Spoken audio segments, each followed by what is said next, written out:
condong menjagokan Francesco Bagnaia jadi juara dunia MotoGP 2022 setelah melihat performa Fabio Quartararo di atas Isser M1.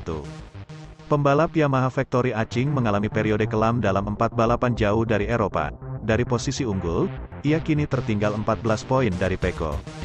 Peluang mempertahankan gelar kian tipis. Kombinasi Isser M1 yang sudah sulit ditingkatkan kualitas, mental melemah dan tekanan terlalu besar menjadi sumber masalah.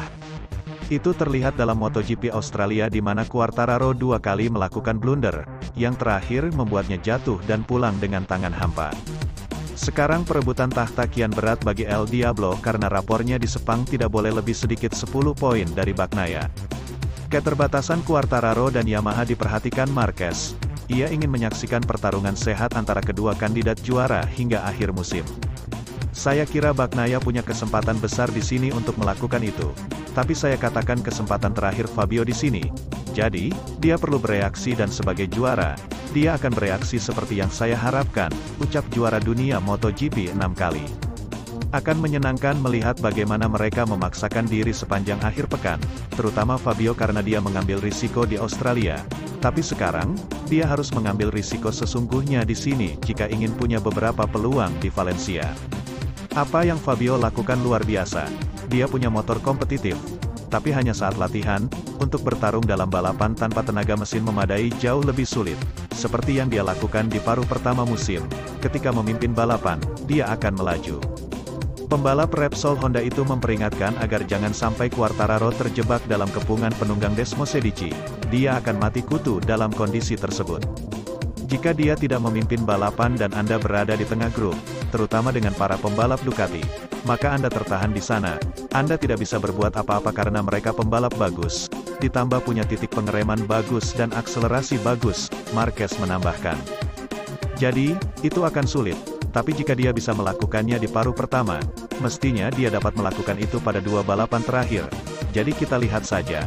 Namun tentu saja, Pecco tampil luar biasa di paruh kedua juga, jadi keduanya pantas jadi juara.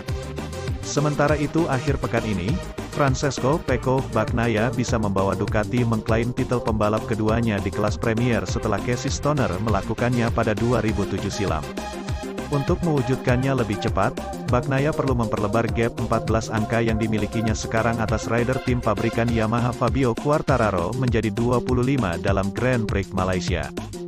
Joan Mir, yang menjadi juara dunia MotoGP pada 2020, mendasarkan keyakinannya bahwa Pecco akan mengunci gelar di Sepang, pada tren positif rider Italia dalam 8 balapan terakhir.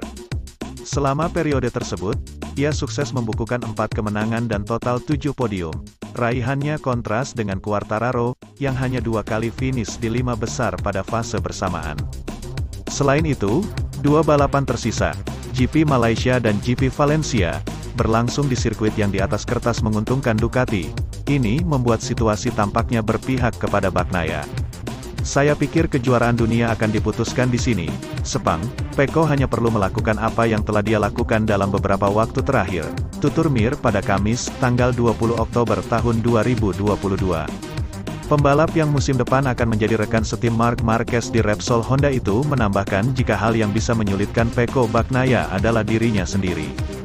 Ketika Anda berada dalam situasinya, Anda hanya memikirkan apa yang salah.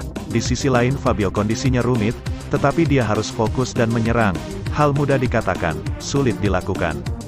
Minggu lalu di Australia, Mir mengalami situasi sulit saat menjadi korban masalah dengan ukur tekanan ban yang membuat motor G6 RR miliknya tak mudah dikendarai. Ia pun finish ke-18, pembalap 25 tahun itu berharap dapat meraih hasil lebih baik di Sepang. Apalagi, rekan setimnya, Alex Rins telah membuktikan Suzuki mampu kompetitif, dengan meraih kemenangan di Australia.